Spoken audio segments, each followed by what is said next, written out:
Next up, there have been a lot of problems at Twitter over the years, from sexual harassment, racism, and hate speech to dangerous, sometimes deadly misinformation. But over the weekend, CEO and chief troll officer Elon Musk took on a much more pressing problem. Senator Ed Markey, who called on Musk to answer for his new Twitter Blue system, which allows users to pay for those same blue checks that used to only identify those accounts attributed to celebrities, politicians, and other verified people in the public eye.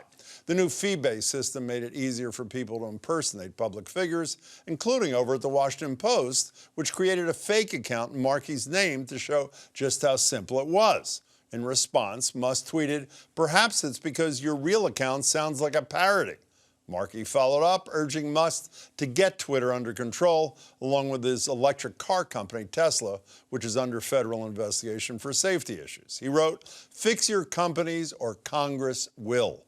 But before the verification chaos, there were the mass firings, including teams dedicated to fighting racial bias in the Twitter algorithm and combating misinformation. Not surprisingly, in the first few hours after Musk's takeover, the use of hate speech exploded on the platform.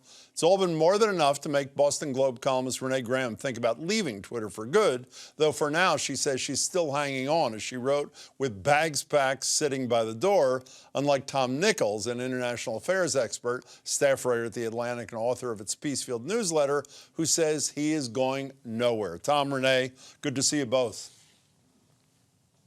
Good to see you, Jim. Tom, you're pretty emphatic that you're not leaving. Why?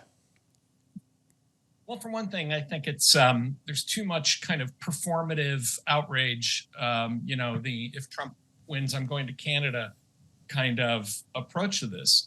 It's a public square. It's a public space. Musk is determined to ruin it. And part of the way it gets worse is if normal human beings simply walk away. My user experience is curated so that I don't see a lot of stuff that annoys me. I just like browsing in a bookstore or anywhere else. But I also think it's important to stay there and not be run off. I mean, people talk about staying and fighting against misinformation and authoritarianism. Well, this is one way to do it. It's just to be there as a source of information rather than to just get up and leave. So, Renée, are your bags still packed sitting by the door, or they've moved since you last wrote that? No, they are sitting there. I've tripped over them a few times, but they're still sitting there waiting for me when I'm ready. The thing for me is this, and I do see Tom's point, of course. I don't want to leave Twitter. I genuinely like Twitter. However, everyone knows that the most targeted people on Twitter are Black women. And I can only stand being called the N-word so many times in a day. And that has increased since Elon Musk took over. And I have my account as locked down as it could possibly be because of an incident that happened a few years ago. But it just gets to a point where I can, I don't want to keep hearing the N-word, seeing the N-word. I don't want to be inundated with crypto ads and NFT ads and all the other nonsense that's been unleashed in the last, it's not even been 3 weeks, since he took over. So, Renée, why are you waiting by the door? Why, based on what you said, why haven't you decided I'm out of here? Because there's that part of me that doesn't like to be chased. Mm-hmm.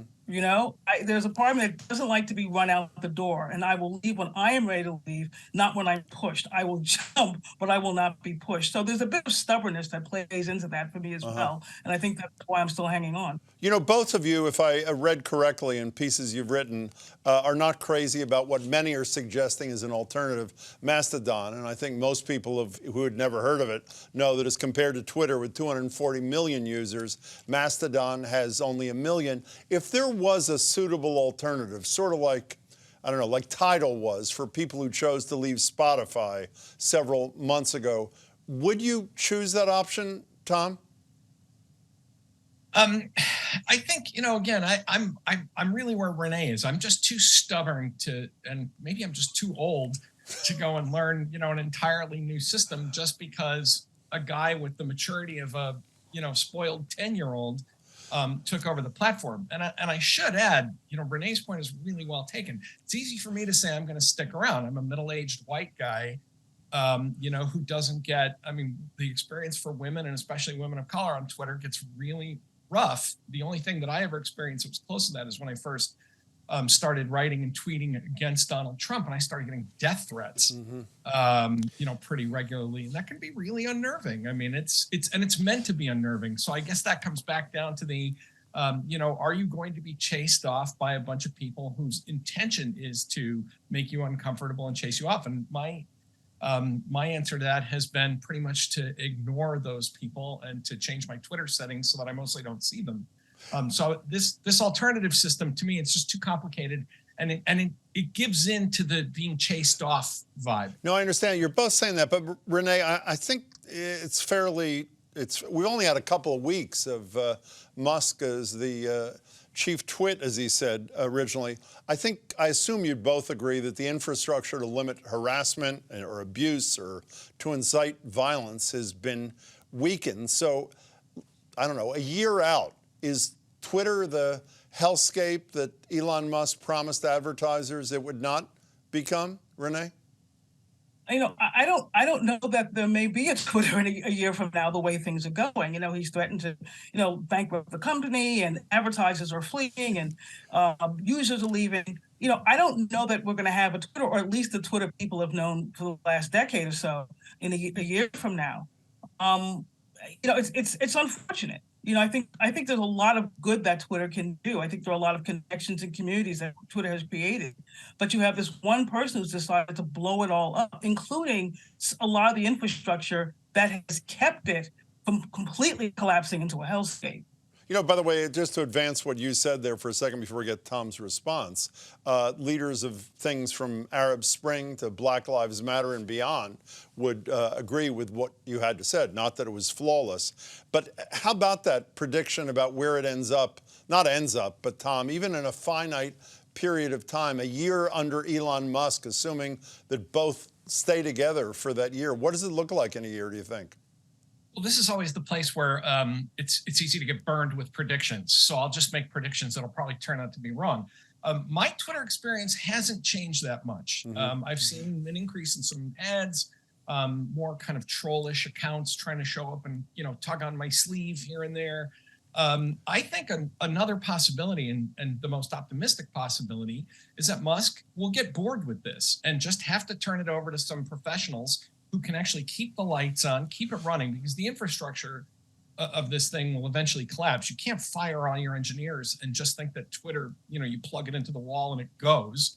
And so it's quite possible that this will be a short-term problem, that Twitter either collapses or it regains something like adult supervision in much less than a year. I mean, there's no way that this goes on like this, for a year with this at this kind of rate. But I don't think it's going to go on for a year. I think actually there are going to be some grown-ups that are just going to have to take charge at some point. Well, are among the grown-ups, Tom Nichols, are among the grown-ups Congress? I mean, the line from Markey that I quoted a minute ago, Senator Markey, fix your companies or Congress will. Is there a place for Congress, assuming they understand how this all works, to regulate Twitter if it can't regulate itself?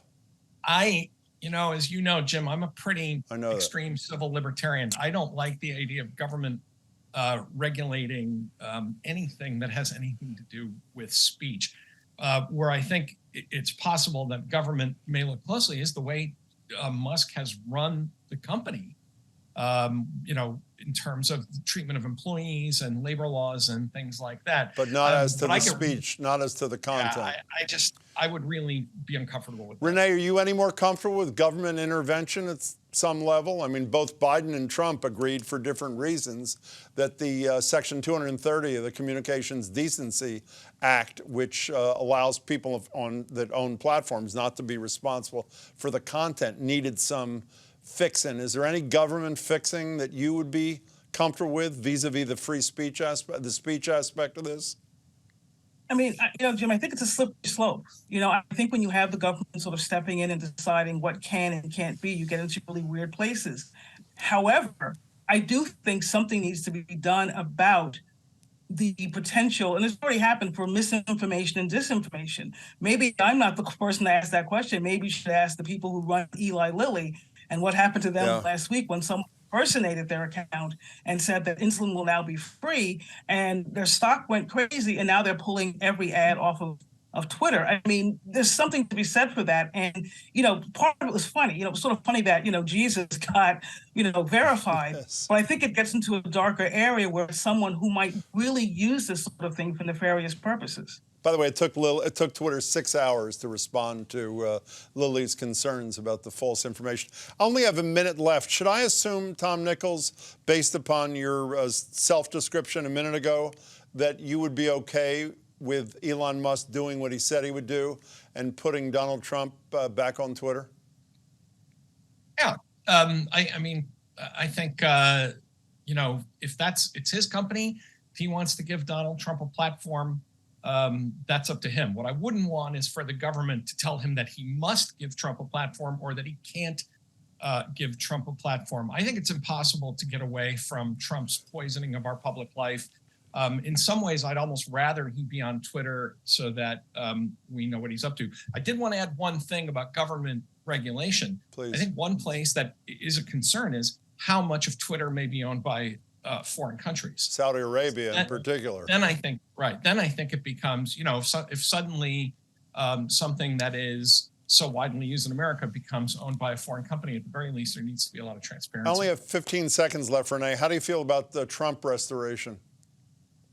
I think it's likely Trump will be back. And if Trump is back, then that's going to get my bags probably out the door. Perfect place to end. Renée Graham, Tom Nichols, thank you both for your time and your work. Really appreciate it. Thank you.